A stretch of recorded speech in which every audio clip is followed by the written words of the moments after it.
let me just make sure.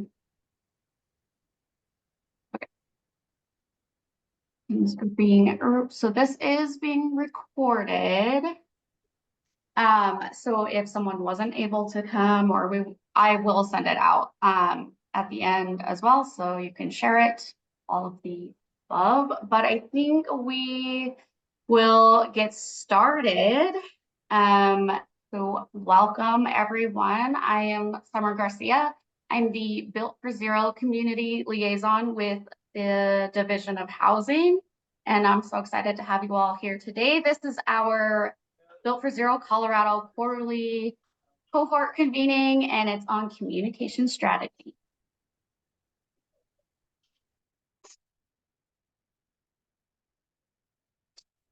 So if you wouldn't mind, there's quite a few people on the call. So because we can't go around and do a round of introductions, do me a huge favor and in the chat, if you can put your name, your title, your location, your agency, and then what's your favorite story or article about homelessness, housing that you've encountered in the past year. Something that, yeah, that was good that you saw out there.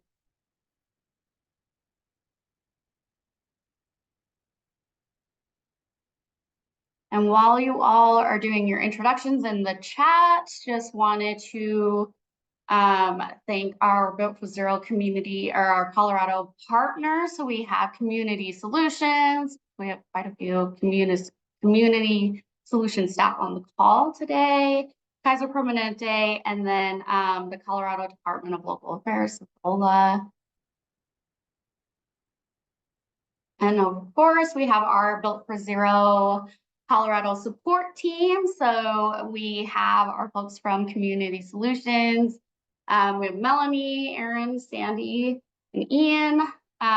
We have, and then with the Division of Housing, we have Kristen, Zach, and I. And we also have a special guest with us here today from Community Solutions. We have Sarah Lewis on the line.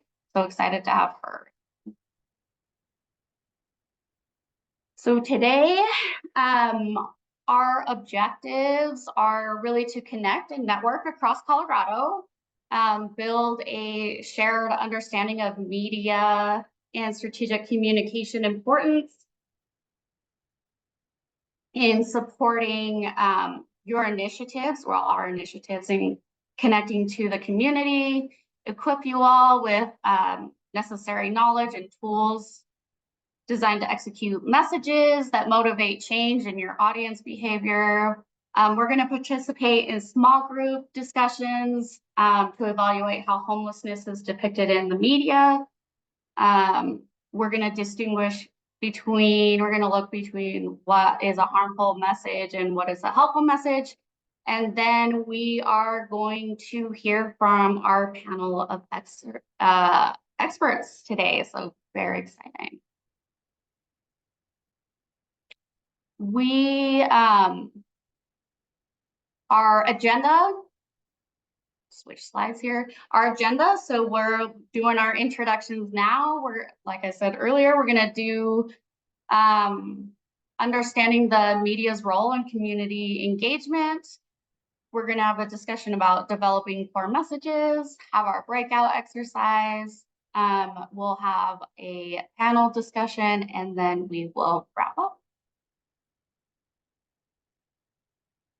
So let's jump right in with understanding of media's role in community engagement.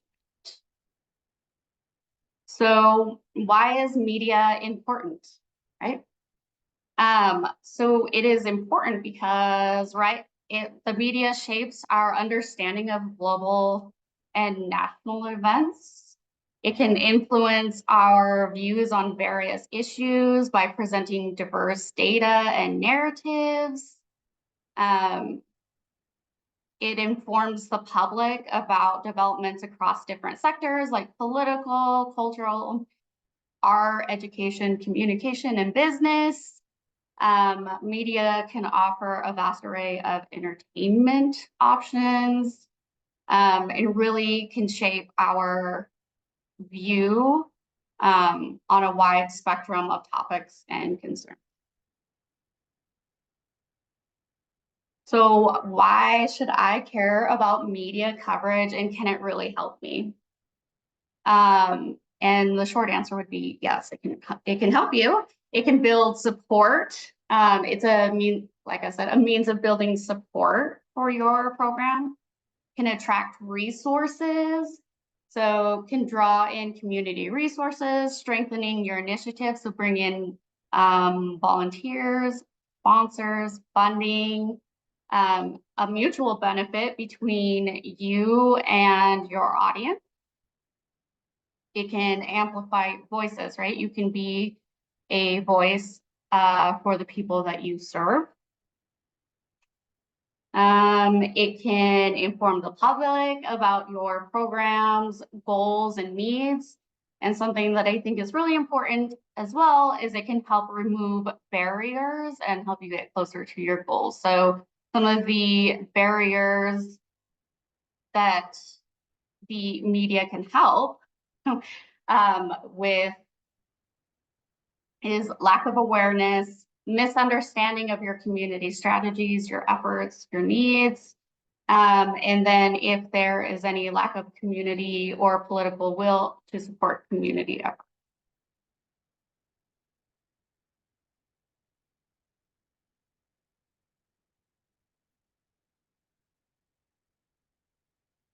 So types of media, there's different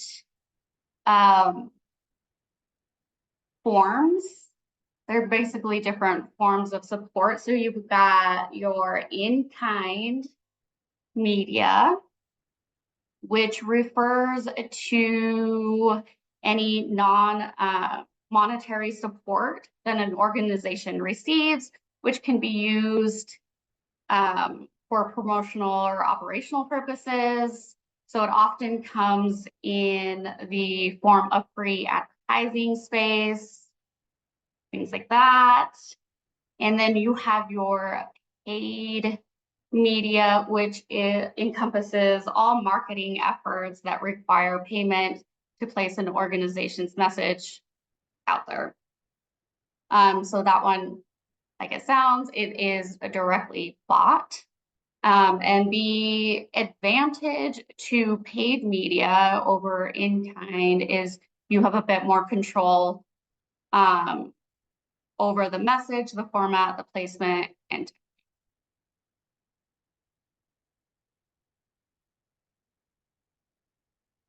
so the choice between in-kind and paid media can influence both the planning of your message and how you're going to identify your audience. Each type of media is going to require a different strategy on messaging and execution and those types of things. So in-kind media, apologies, sorry here. So since in-kind media often comes in specific forms or particular channels that are donated or provided at no cost, your message might need to be more flexible or tailored to fit these opportunities. And then the audience for in-kind through in-kind media can sometimes be more niche or limited to the provider's existing audience. So with paid media, you have greater control over the format, like I said, the placement, the timing of your message. The audience with your paid media as well enables you to be do more precise targeting based on demographics, interests, behavior, and more.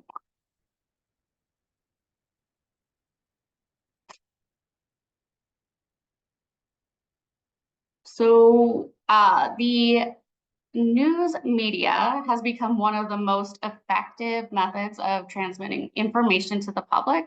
So it's important that you apply a strategic approach, which can be broken up into 3 key steps. So you have your defining objective and audience.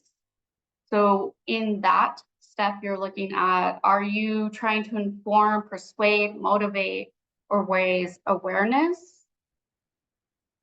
Who's your audience? Whose behavior and understanding, if changed, could help remove barriers or accelerate your progress towards your goal? The second part is identifying the right communication strategies. So what is the best communication strategy to achieve this change?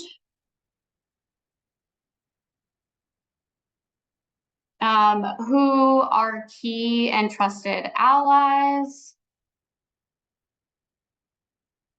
One moment. Sorry, y'all. What are tools that can be developed to equip key stakeholders? So do we need talking points, FAQs, infographics, things of that nature? What are the key communication channels that can be leveraged? So is that local media, national media, social media, own content, things?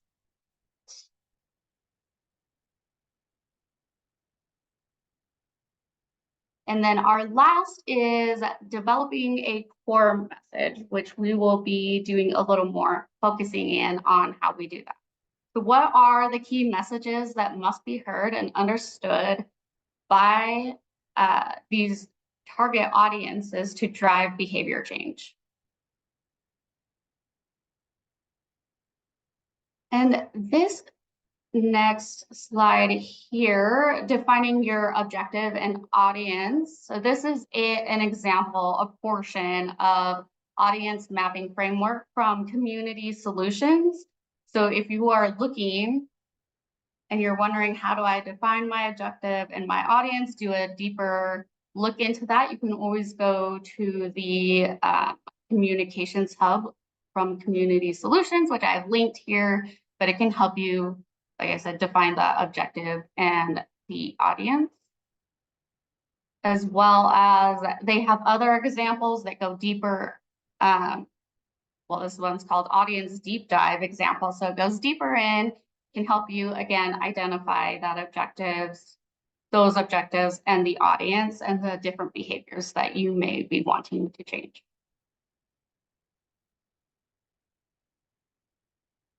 And so this part, developing our core message, I'm going to pass it over to Sarah Lewis from Community Solutions. Summer, thank you so much. So I'm going to talk a little bit about core messaging, and really this is anchored in that idea of you need to know first who you're talking to and what you're trying to get them to do. We're going to do this today as if we're talking to the media, because we'll talk a little bit more about journalists. But the way that I like to think about developing core message is, it's not new. In the 1970s, McKinsey created this messaging pyramid idea. So this message house, where basically people respond better to your messaging when you start at the very top with a very simple idea. And then you might have 3 to 5 core messages that align with that idea. And then underneath that is all your evidence and your proof and your support. And that way people can understand the top line really quickly. Those who want to go deeper can go as deep as they want into your information. And so this is really a very foundational step in a communication strategy, is figuring out who you're talking to and what's the core message for that audience. And so I will just quickly talk through a Built for Zero example here so you can kind of understand. For us at Community Solutions, our top line umbrella statement would be something like homelessness is solvable. And underneath that, core message number 1 is that we know it's solvable because we see communities that are adopting collaborative ways of working with a shared aim of solving homelessness, and they're making progress. And our evidence and proof and support is that 14 communities have reached functional zero for a population, and 40% of Built for Zero communities have seen a reduction in homelessness in 2023. And Denver, for example, reduced homelessness among veterans by 21% in 2023.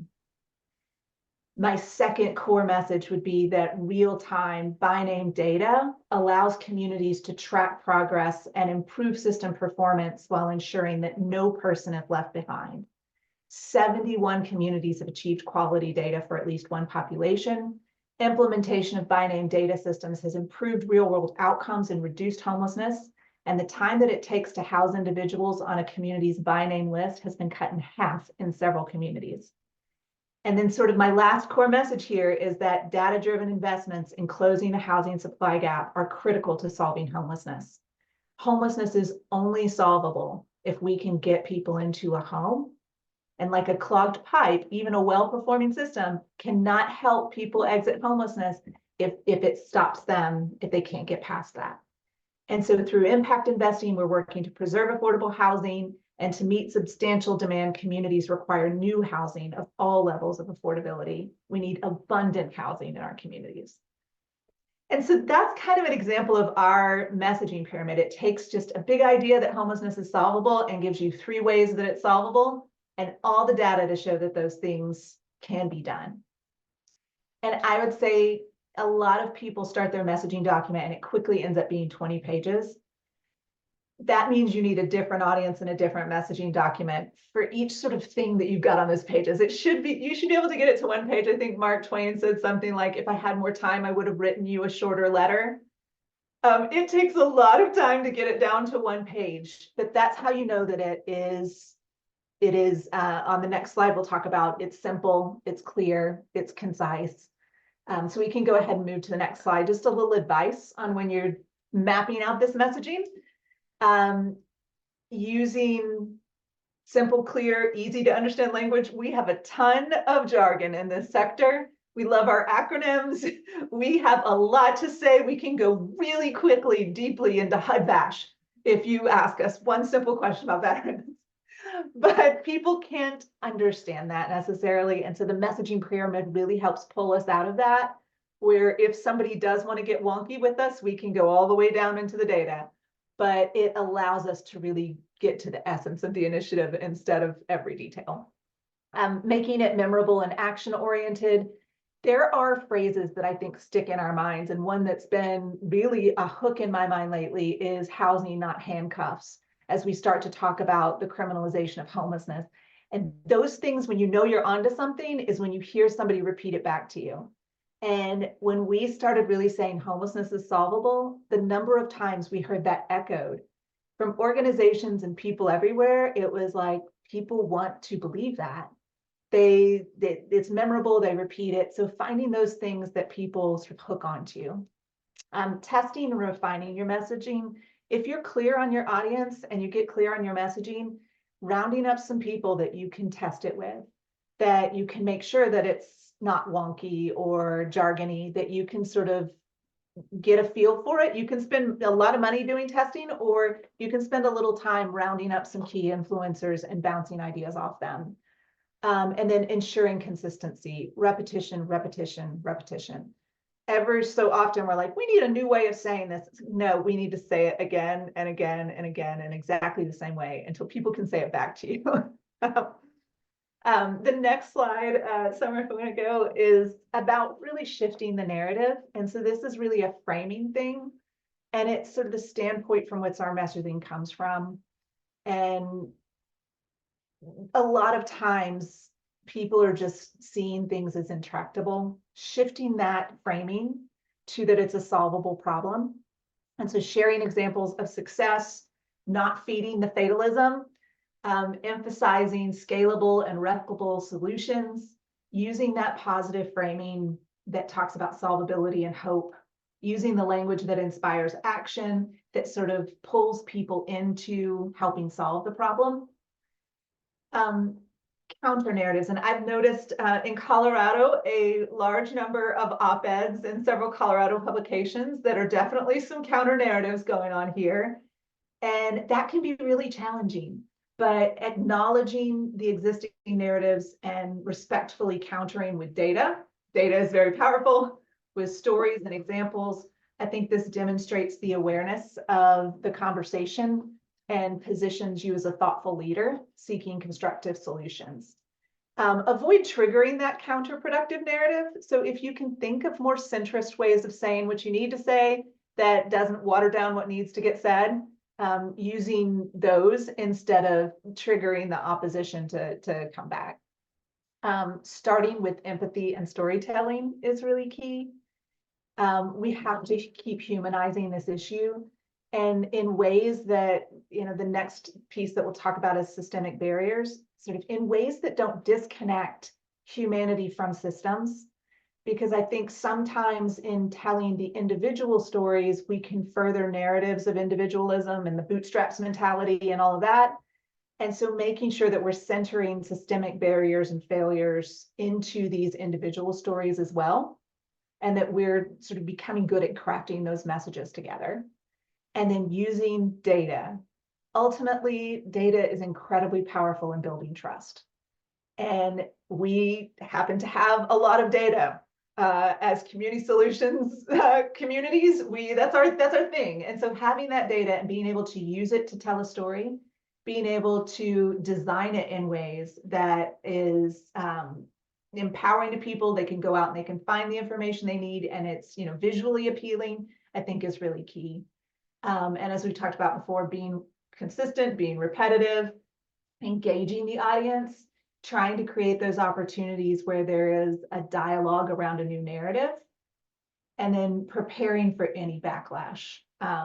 Always knowing that, we know what the opposition would say, being prepared to pull towards the center, to pull people towards a more, something that we can all agree with and that we can all buy into. On the next slide, I'll talk a little bit more about the media side of things. And so this is where a lot of times we begin to implement that messaging discipline. It's easy to put it on our website and in brochures and in places where we can tightly control what's written there. But when faced with a member of the media, with a journalist, you don't always get to control what they end up printing.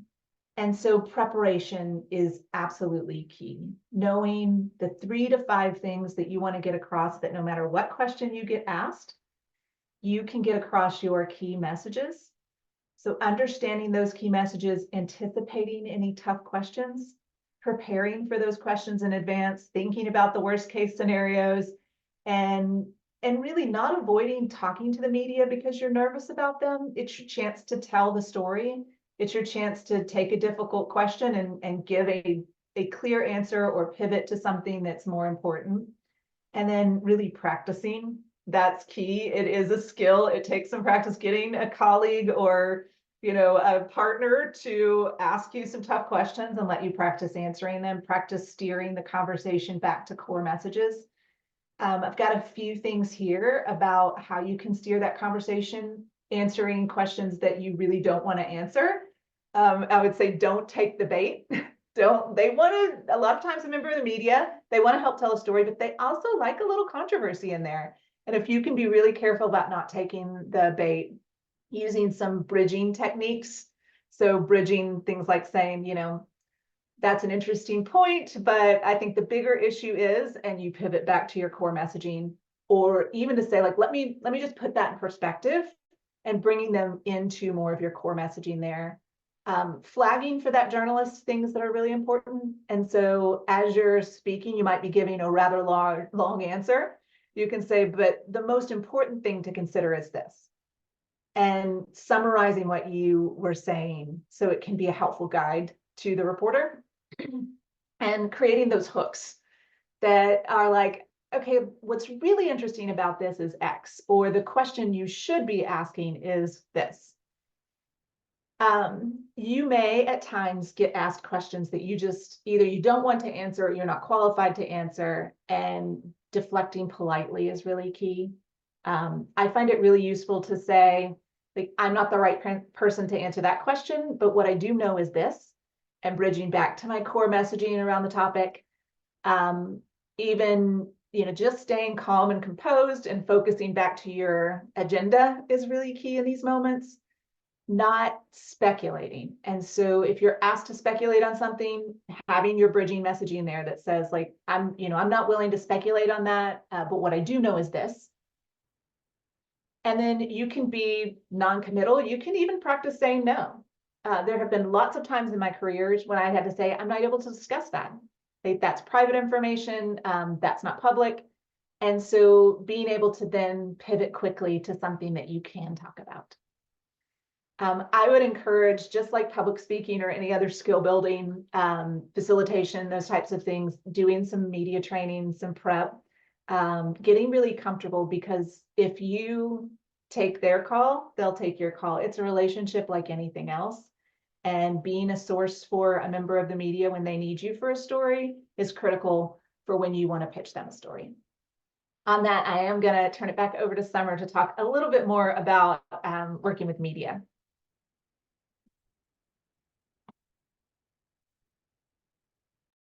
Gotta find my unmute. Yeah, just wanted this slide here. Always, we just wanted to remind you guys after, presenting this, is to always collaborate with your organization's communications team or your executive leadership before engaging with any members of the press. It's not just, about protocol and making sure you're doing what you're supposed to be doing, but it's part of the strategic approach. You want to make sure that your messaging is cohesive, accurate, it aligns with your organization's goals and values. And it also may be appropriate for you to designate a community lead on communications. Like Sarah was saying, like, hey, I can't answer this, but I can point you to a person who can. And you can always direct members of the press to another community partner or team member that has more experience engaging with members of the press. Just wanted to say that as well. I believe the next, I think we're gonna jump into our breakout exercise. So I'm gonna pass it over to Zach, and he's gonna explain a little more about what we're doing. Thank you, Sarah. Thanks. Can everybody hear me okay? Kind of. All right, I'm just gonna yell as loud as I can. So for this breakout exercise, what we've done is we've pulled 5 examples of news stories that have run recently across Colorado relating to homelessness. And what we're gonna do is you're gonna have the opportunity in a small group to ask some questions about this story, specifically around, right, what story did the reporter set out to tell, right? Oftentimes reporters have a story in mind, they've pitched to their editor, they're going through this, and so what we want to know is what do you think their pitch was before they even started this story, and then how did that inform how this story is written? What are some of those messages that are included that could be harmful, that are not helpful in advancing your work of addressing homelessness? What are some things that you liked that you thought were helpful? And then if you were writing the story, what would you go about differently? Would you go to different sources? Would you go to different images? Really just want to give you some time to explore a couple different projects that of examples of stories and really figuring out what worked, what didn't work, why didn't it work, and really talk to one another about this. And if you could do it all over again, would you, if you were the reporter and you were writing that story, what would you do differently? And then how can you get there? So Summer, you're going to go ahead and take us up in breakout groups. We'll pop around and we'll also share, I'll share this here in the chat right now. So you can find your group. It's in there as well. So I do have a link for the breakout exercise. So whatever group you're broken out into, there'll be a series of slides with the questions and the article linked in there as well. Let me get those breakout rooms. And again, we just tried to get stories to get you talking from a couple of different outlets. So we have the Colorado Sun, the Durango Herald, the Post-Independent, right? We wanted to just give you a couple of different examples. So you're only going to be reviewing one story, and we're going to come back and probably come back out of the breakout groups at around 12:40. So we're going to be real quick, 10 minutes talking about this. Then you're going to come back and we're going to talk about those stories really quickly as a group.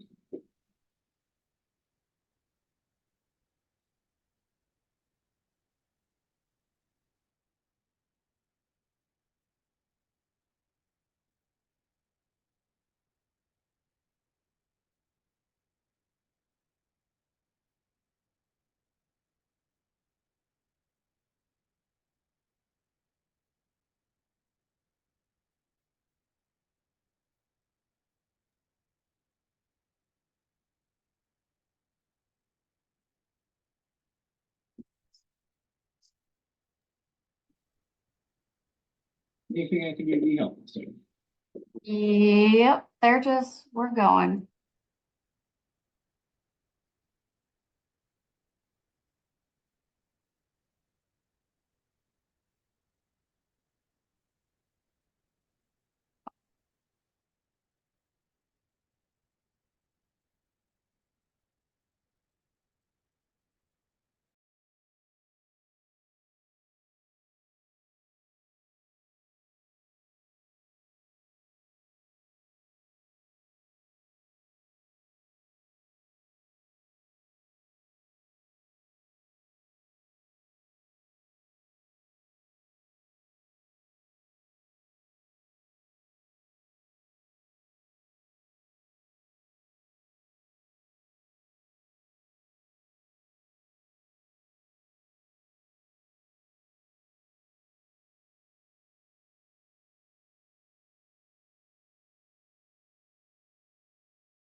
The group is back. Yes. So, quick recap, 5 different stories from 5 different outlets across Colorado. I'm curious, so save the best one for first. So the first article, so who's in group 1 and read that Colorado Springs cracks down on homeless camping in hopes of pushing people towards shelter services? And then is anybody who was in that group able to share a little bit about their conversation about what was the purpose of that story, how was the issue of homelessness framed, and then what they would do differently? So anybody who read that first story, want to jump in on that? Well, I was in that group and a lot of us, we didn't have time to actually read the full article. So we didn't have much of a discussion at all. There was a couple people who it sounded like in my group got a little further through the article, but I couldn't really speak to any of those questions because I have not even done reading it. Sure. And right, so it's a long article, but the quick for folks who didn't read it, this is really a look at homelessness from the perspective of law enforcement. And it really is a comparison between Denver and Colorado Springs around encampments and measure of homelessness framed entirely from the camping, trespassing, citations perspective. So that is the main data source that this article really focuses on. And it is not much bigger, right? It is a long article, but it's all about that violations, citation side of things. And there's a lovely dog named Spider-Man who makes an appearance. But lots of that personal stories of individuals who are engaging with law enforcement. Anybody else who read that story want to share what their takeaways were and what the author was trying to tell that story?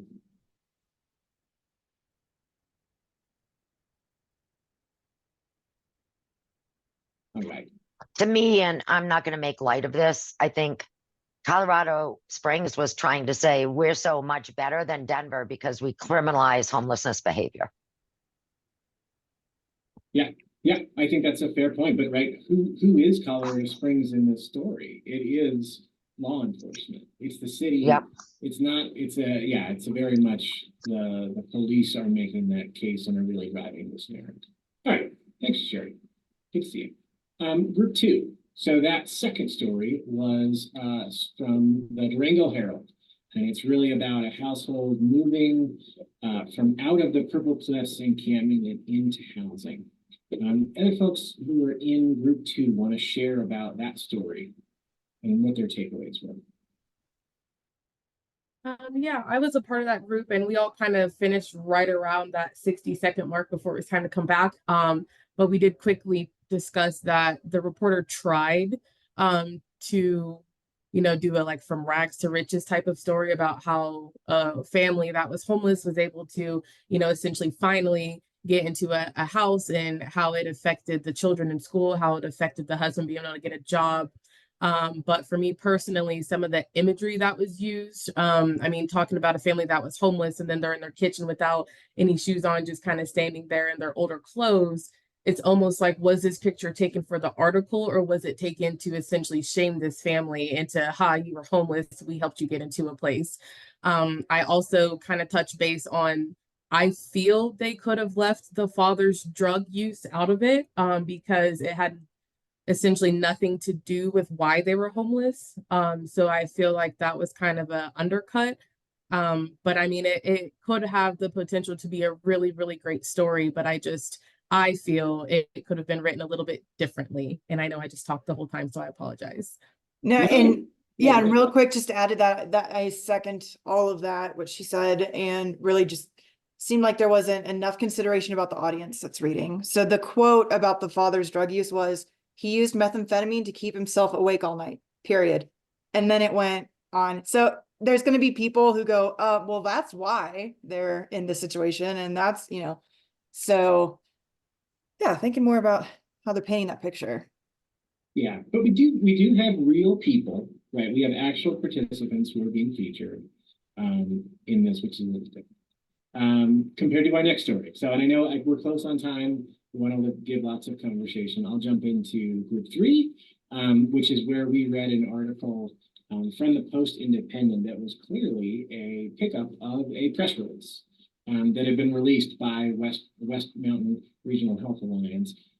Very positive story about the influx of funding that arrived, but we also have literally a stock image of a faceless person with their 2 dogs that was pulled for that story. Doesn't really go more in depth into what's happening in the community, and is really just that, okay, this is the story that, this is the funding. We went to one person to get a quote, really doesn't go any deeper than that, but was ultimately a positive story. All right, and then next article, who was from group 4?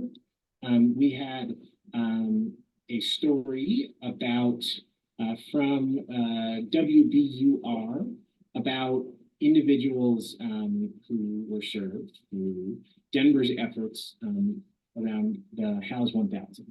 So anybody who is in group 4 want to share a little bit about their experiences with the story they're in. Hey, Zach, I'll go ahead and speak for ourselves a little bit. We have managed to get through most of the first question. We're starting on the second, so I don't think I can speak for everybody on that one, but reading the article and talking amongst ourselves, I think we could probably come to a little bit of a consensus on this. It seems like the story really sought out to talk about the success of the recuperative care unit that Colorado Coalition for the Homelessness has. And they used a couple specific examples to do so. Overall, I think most of us agree that it was a pretty well written story and overall framed pretty well. I don't think I could point out any directly harmful messaging looking through it real quick, because I did have to read it pretty quick as well. Helpful messaging, I personally would point out that they did talk about, for one of the persons, how easy it was to become homeless during the pandemic, and how it just had to do with losing his job, not being able to pay private rent. So I think that messaging was better than the one that, for instance, we were just discussing. For the last question, how would you go about reporting the story differently? I mean, to be honest, I think it's pretty good. It could maybe use a couple more images, but that's tough when it comes to healthcare for a lot of privacy and confidentiality reasons. I liked it overall. I couldn't speak for everybody else, but I think that was general kind of consensus. I would just add, right, you were clearly, right, the staff who are mentioned or interviewed, like someone has gone through a lot of work to tell a full story with staff, with clients, and highlighting the value of this information. Okay, last group, and then we will go on to the panel. I know we're a few minutes over. Read the story about Greeley's homeless population and how community leaders were addressing it. So I'm curious, anyone from group 5 want to go in and talk about what the purpose of the story was? What did they talk about in there? Did they have a chance to read all the story? We did spend most of our time reading the story, but after the fact have all gone in and popped comments in here. And so I'll just kind of quickly run through those. So the reporter was really checking in with the Housing First initiative in Greeley, and it made very clear that the city and the county disagree about Housing First. And so there's a lack of participation across city and county. I know we've all sort of at times felt that tension between different government structures. And then they had this champion from the library who was talking about that disconnect. Some of the things that really stood out was they did a good job of balancing some messaging. So they had, one member of the county government saying people are going to move here to get these services. And then they had someone with the counter saying, we're talking about our family. We did a survey and these are people who live in our community and they're ours. They're part of our community. And they had, the county person saying that it should be a dry facility, that we're not going to put people in housing if they still have, drug and alcohol problems.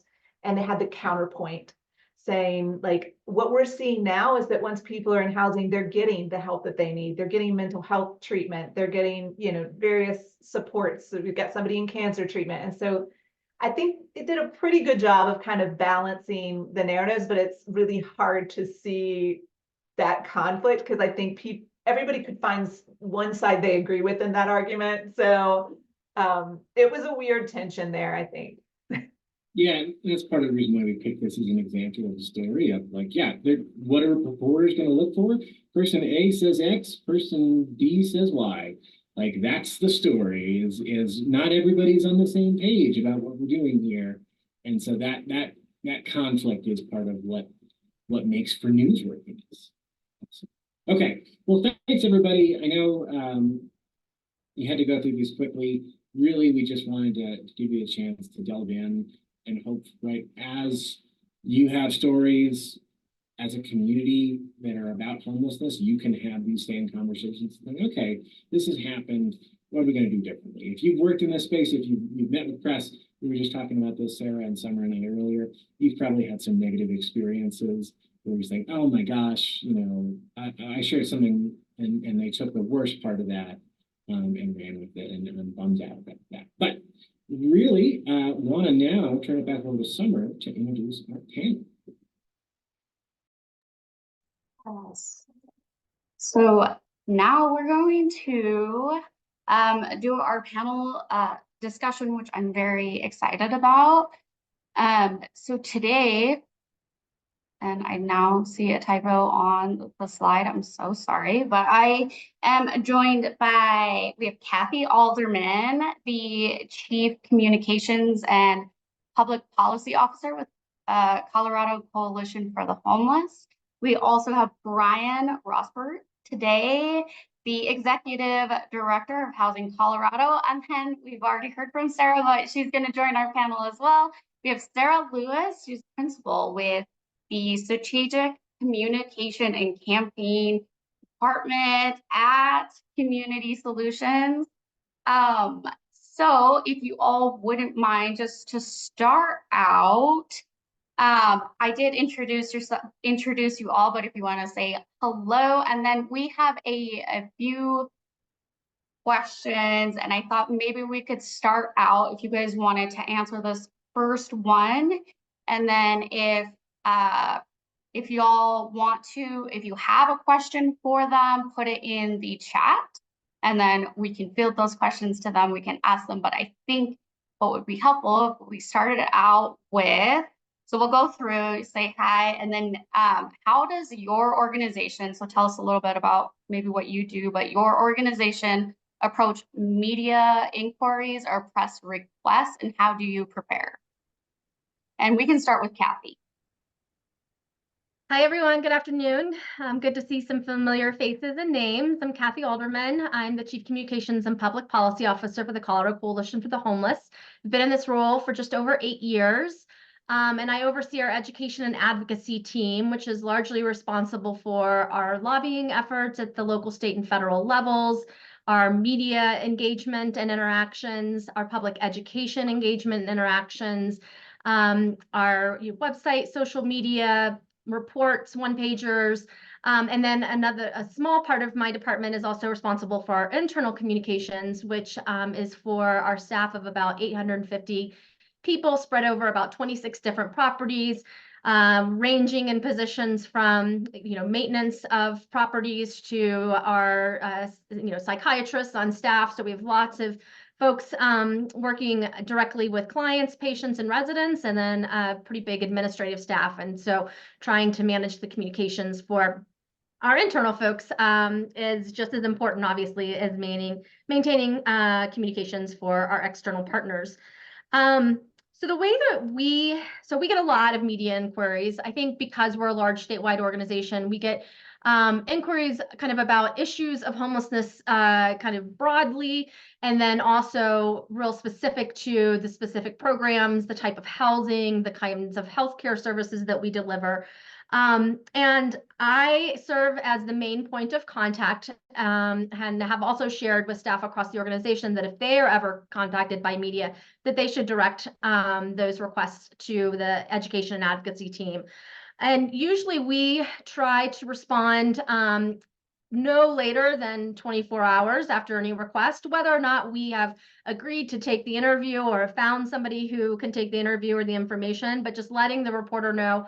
And oftentimes that's just within hours of any request, we respond back and say, we can take this interview or we're going to get a little more information. And the very first question that we always ask is, what is your deadline? How quickly do you need the information?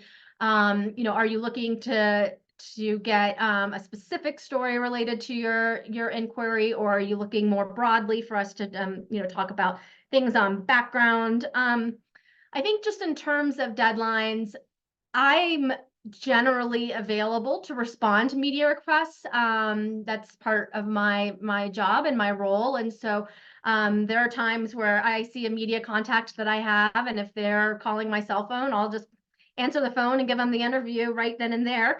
But I'm also pretty well steeped in the information that we often get asked about, having been in this role for 8 years and being kind of on the front line of our public facing and information related to these issues. In general, we have asked when reporters want to talk to clinicians or our CEO or somebody who might be more immersed in the delivery of our services, we do tend to kind of ask for questions or at least a framing, because I think, as you heard Sarah say, some people can be really nervous when speaking with media, and we just want to make sure that our folks feel really comfortable with the information they're sharing. We can do some coaching and training prior to asking anybody to actually speak with media. And then, yes, we do pitch stories. We do that through press releases. Sometimes we've had media just pick our press releases up and plop it into their story as the story itself, which is great. We often try to include images and links to data sources for our press releases. And then we just have relationships with some media, like when we know that there's going to be a grand opening, or we know that, we're launching a new program, or we know that a specific bill is getting ready to pass that's really going to be impactful. We will reach out to, a limited number of contacts to say, we feel like we have a voice in this. And sometimes they take us up on it and sometimes they don't.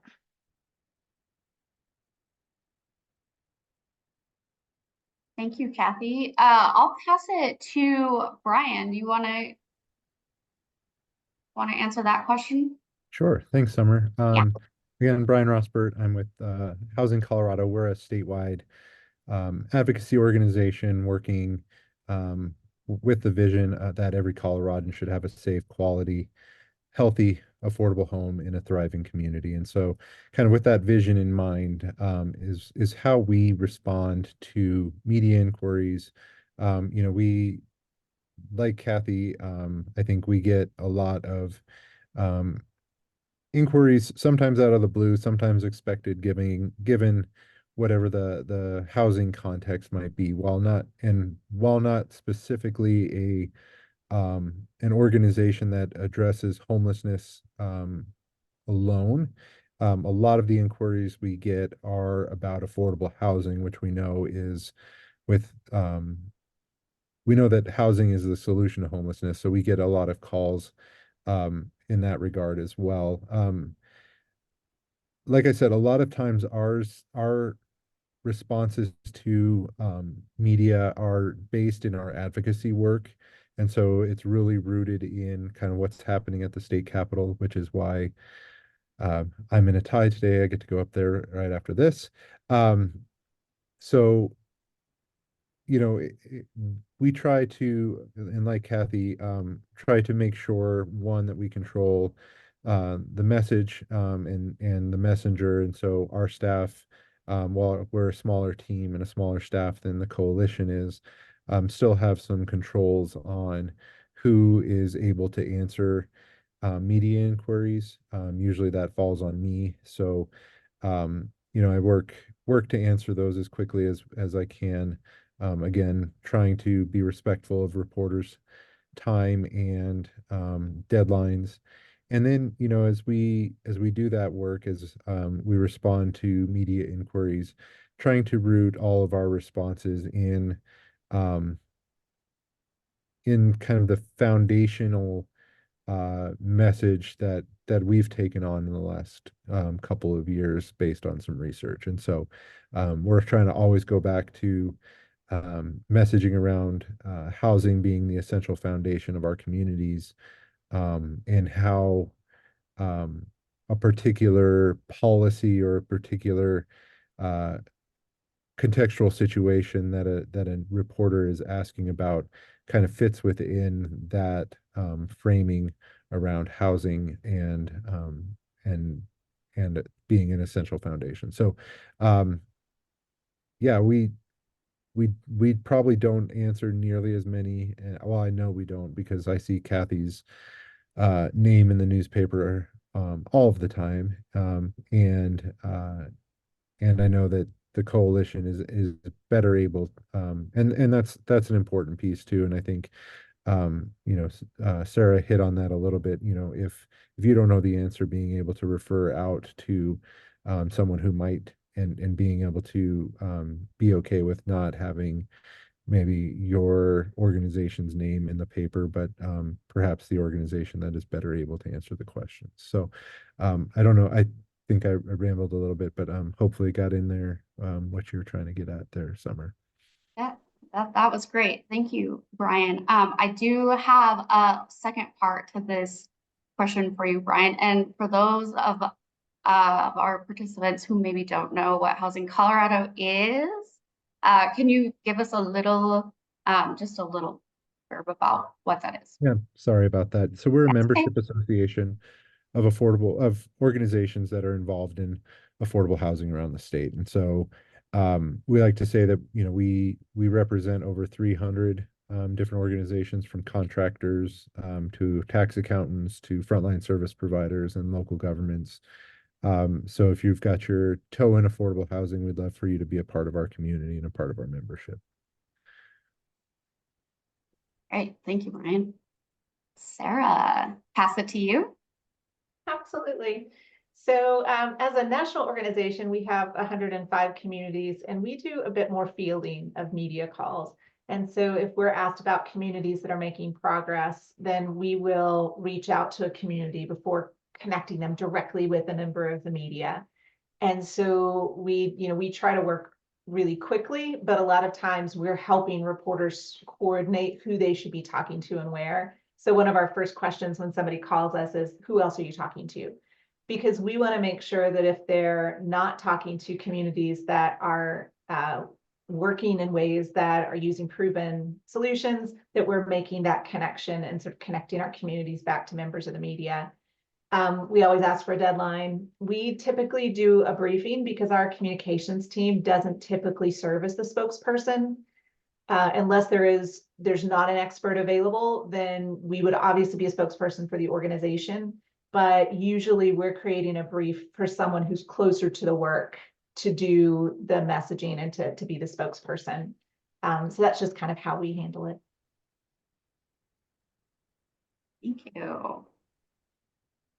So I'm gonna ask another question, and feel free if any of you feel called to answer. So how do you respond to a line of questioning that reinforces harmful stereotypes or unproductive narratives? I'm happy to jump in. I recently did a podcast with a young man who was pretty new to Colorado, but had moved here from San Francisco, and was really bought in on the idea of treatment first, and really bought in on the idea of, that if we just, made people experiencing homelessness stop using drugs, then everything would be solved. And I just, directly told him that, if we were going to have this conversation, he was going to have to understand that I 100% disagree with him. And so multiple times during the interview, I had to say, we're just going to have to agree to disagree. And I also believe that, by taking that approach, you're really doing the community a disservice, the community that you claim you want to educate, because, number one, you're making assumptions about all people experiencing homelessness, that they all are struggling with the same issues, and that is simply not the case. Two, you're assuming that drug use or substance use disorders led to the experience of homelessness instead of being exacerbated by it. And three, you're putting barriers up where we don't believe barriers should exist for people to get into housing. And we always know that people are much more likely to be able to recover from a substance use disorder once they're stably housed, whether that is a long-term housing option or a short-term housing option. It is the housing that provides that stability. And we frankly kind of bantered back and forth, and at the end of it did say, we were going to agree to disagree, but even he set in his way, said, you've raised some really good points. I don't mean to say that I think all people experiencing homelessness have substance use disorders. And I was like, well, then say what you mean, and mean what you say, because that is very harmful to the population, and the community of our unhoused neighbors, because you're just perpetuating that stigma. And so I think that just being direct with reporters. I've certainly had reporters who will say things like, I'd really like to go get images of people, in encampments or sleeping outside. And I always encourage them, that they should get the imagery they want, but they should be really cautious about how that imagery might be perpetuating stereotypes. What about all of the people experiencing homelessness who are safely staying in shelter, who've been recently housed? Why are those images not part of your story? And so I don't know, maybe some of the other folks on this panel might have different approaches, but I feel like it's a good idea to just directly address those things head on when you have the opportunity.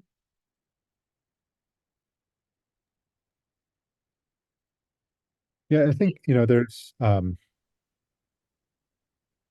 there are ways to kind of remain rooted to, and this goes back to the practice thing, is, really understanding what you want to say, anticipating what someone else, particularly a journalist, might want to ask you questions on.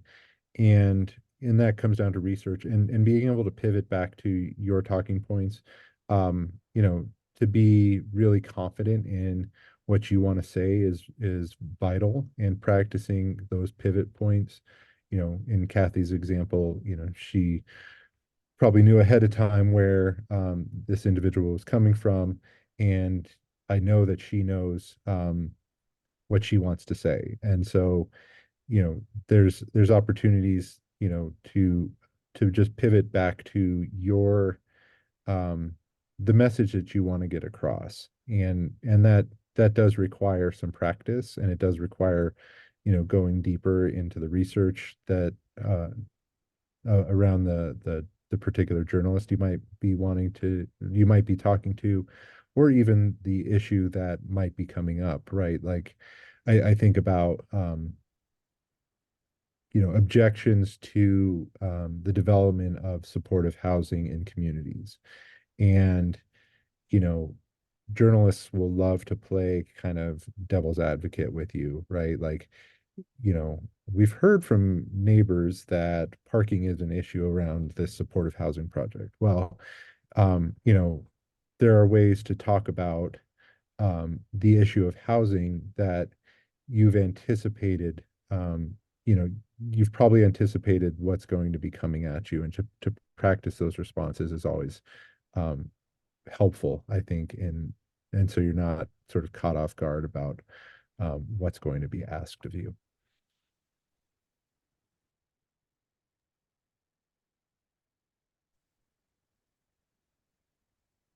We do have a follow-up question in the chat. So I'll read that for you all.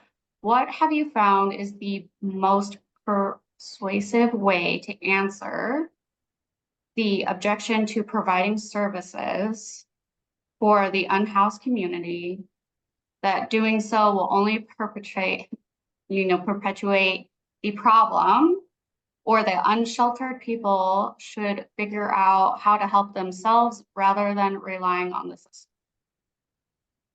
And does your response change based on whether you're responding to an individual in the community or maybe a member of the media or the press? I'm happy to take a go here. So MDHI just recently put out some great data that show that survey data from people experiencing homelessness, where people self-identify the reasons why they are in the situation that they are in. And just a very tiny percentage have claimed that they believe that they are experiencing homelessness because of a choice that they made. But most often it is the systems in which they are forced to try to exist and survive. And we actually had for the Denver Social Impact Fund program, when we began reaching out to potential participants, of the first 100 people that we asked if they'd be willing to engage with us on a housing program that would result in them ultimately getting housing with supportive services, if they would just engage with our staff, only one person rejected that opportunity. So 99% of the people that we talked to wanted housing, and were ready to take the steps necessary to get into housing. So I think when you're talking about, whether homelessness is a choice, it's simply not. Does that mean that there aren't some people out there who have decided that living outside is safer for them for some reason than staying housed, or because they can't get out of that cycle of homelessness? That is that there are probably those people, but that is not the population that we are generally talking about, or the population that we're generally trying to deal with. And I think that the bootstraps argument, I think Sarah may have referenced this a little before. It's a fair question to say, shouldn't individuals who are getting access to taxpayer services pay taxes? And in many, many, many instances, people experiencing homelessness, whether employed or not, are paying taxes. They are buying things in the city of Denver. They are paying sales taxes. They may not be paying the property taxes, but I feel certain, given the opportunity, they would welcome that opportunity. And so I think it's just really, trying to more humanize, the different places that people experiencing homelessness are in their trajectory towards housing.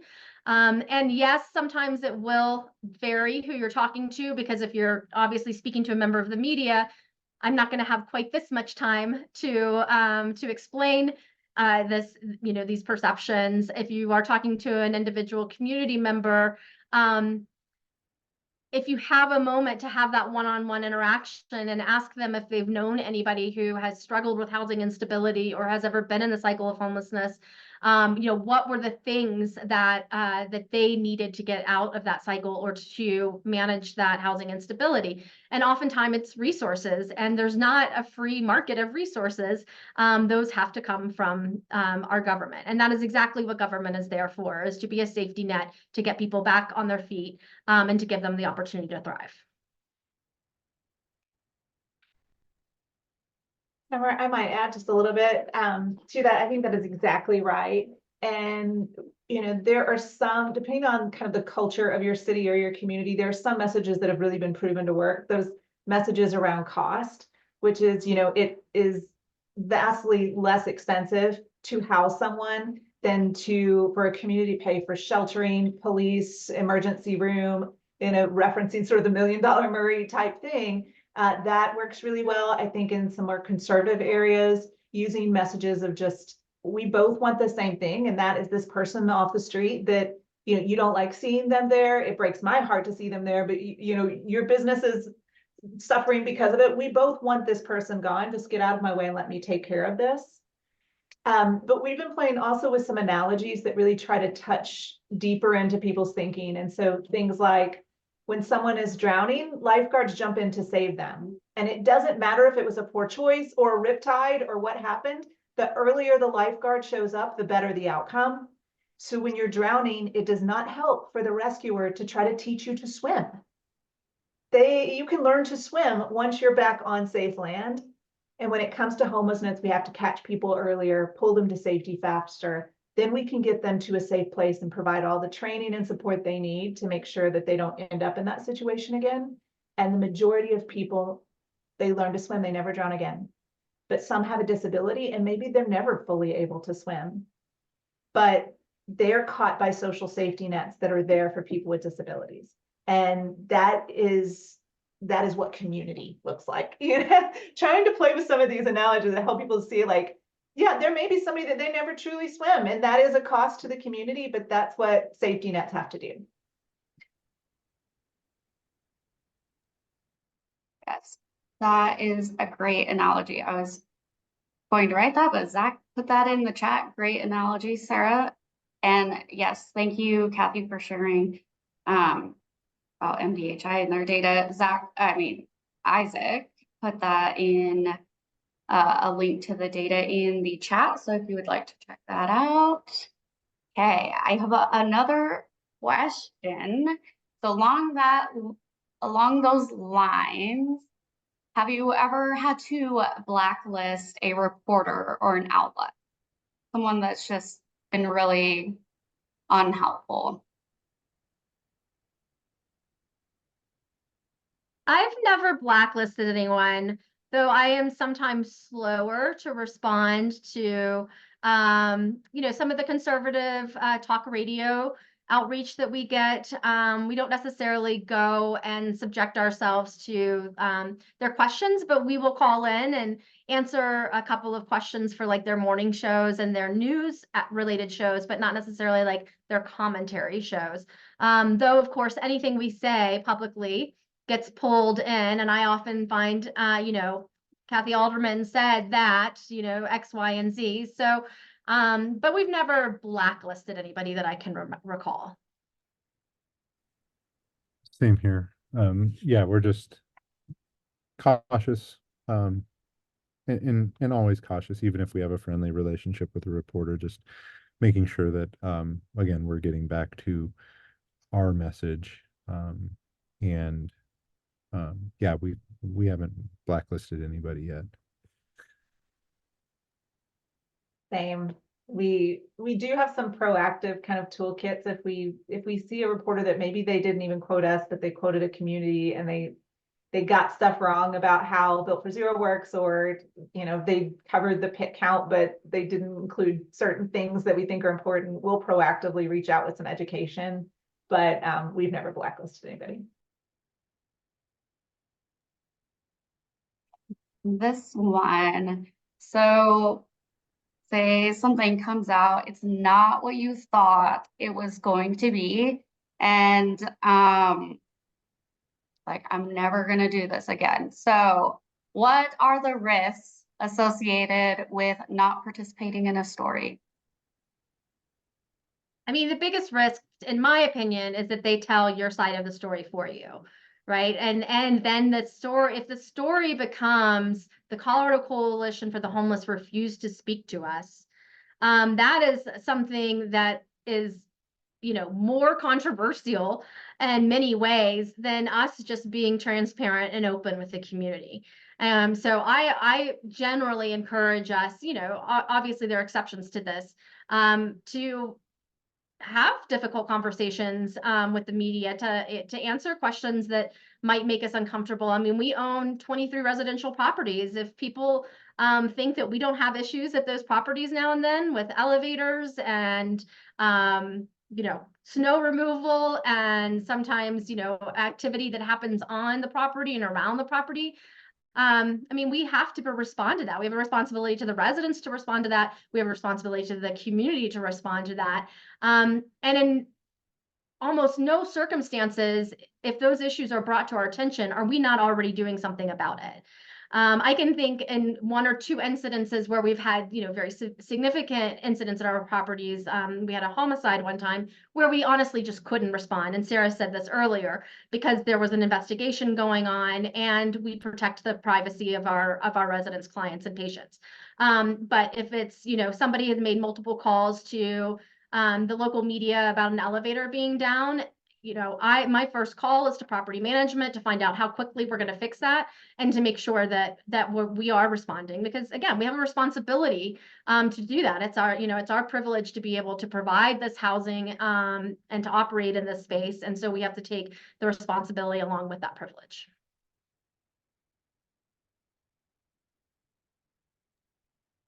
Yeah.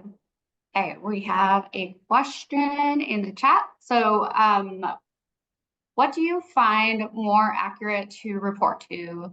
The news, TV media, or newspaper media, or what avenue do you think is the most accurate or best? I'd say it all depends, right? Like it depends on the outlet, it depends on the reporter, it depends on kind of the nuance of the story. You know, if you're talking about encampment sweeps, like there's a nuance to that story, but you know, the image, you know, the image of that might be different depending on the kind of outlet that you're talking with. You know, a single image in a newspaper with you know, an opportunity to offer sort of perspective is one thing. You know, a 1-minute news story on the TV is something different. You know, there's just different opportunities with different kinds of outlets, I guess I would say. And you know, just coming back to, like, again, you know, staying on message, anticipating what might be asked of you, and knowing that sometimes you're only going to get a snippet of what you say into a news story, and just being prepared for that. I would also just add that I believe that long form print media is able to tell the story more fully, right? Because they're able to get multiple perspectives and print that, and they generally have more time to pull their stories together than like the quick nighttime evening news that's really just trying to figure out, you know, what the hell happened that day, and get it out, you know, before anybody else. So so I think you just get more information from some of our print media outlets than you do our TV media outlets. Thank you. All right, so we have another question in the chat. So when reporters take your answer and skew it negatively, much of the article doesn't show homelessness in a good light. Do you call the reporter and share and correct the facts, or do you just let it go? What do you do when something comes out that is just not what you thought it would be? I have absolutely zero problems asking for a correction if somebody has misquoted me, or you know, misspelled my name or, you know, a property's name or something like that. I am very cognizant when I am doing an interview that they're looking for sound bites. And so I will often say, I'm going to provide some context here on background. Please, this is not, you know, this is context, and I know you're not going to print this anyway, but you should understand this. And then I am happy to, you know, for you to have your list of questions and for me to provide responses to those questions so you can get your sound bites. Do I know that certain folks might have other motivations for reporting in the way that they report? Of course. And then I just try to really limit my response to you know, to Sarah and Brian's point, just to get the message across, whatever that is. I think, you know, I do a lot of, that's a really interesting question, and but what you should really understand about this issue is X, Y, and Z. And so even if they feel like they've, you know, kind of ask the hard questions, they're getting the responses that that I believe will best shape the story. So. Right. Thank you. And we have one more question in the chat, but it also goes right along with a question that I was planning to ask you all. So which outlets or reporters do you think are doing a good job covering the issue of housing and homelessness? And is there any specific ones that come to mind here in Colorado? Any reporters doing it right? I have always found the Colorado Sun and most of the reporters that work for the Colorado Sun to be very thoughtful on their articles and really do a good job presenting issues, you know, broadly and thoughtfully. And Jennifer Brown in particular, someone that I've worked with for years, she's come down to Fort Lyon and interviewed clients there. She's come into the health center and, you know, quietly spoken to patients with us. And I believe that she represents a lot of the styles of reporters at the Colorado Sun. So I always like to give them a shout out. I interact obviously a lot with our legislative and policy reporters for the Post and the Gazette. And I will say that, you know, while the Gazette does tend to be more conservative leaning in many ways, just by virtue of its ownership, they will report honestly and they will ask honest questions. And so I never shy away from taking their call or giving them information about things that might be coming up in the legislature that they should be watching for.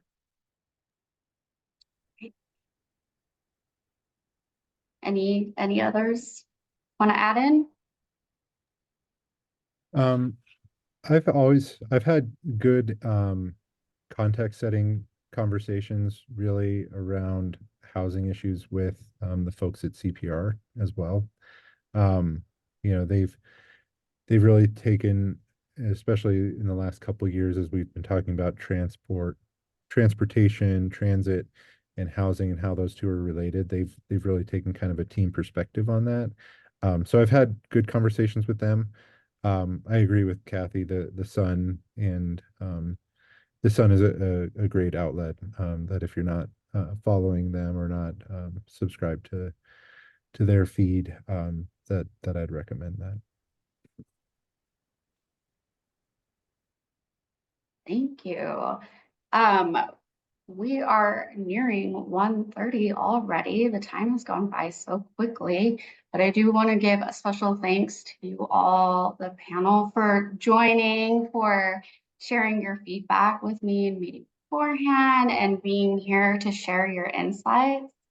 Amazing. So I wish we had more time because I feel like we could keep asking you questions. I feel like I have a list of questions that I could ask you all as well.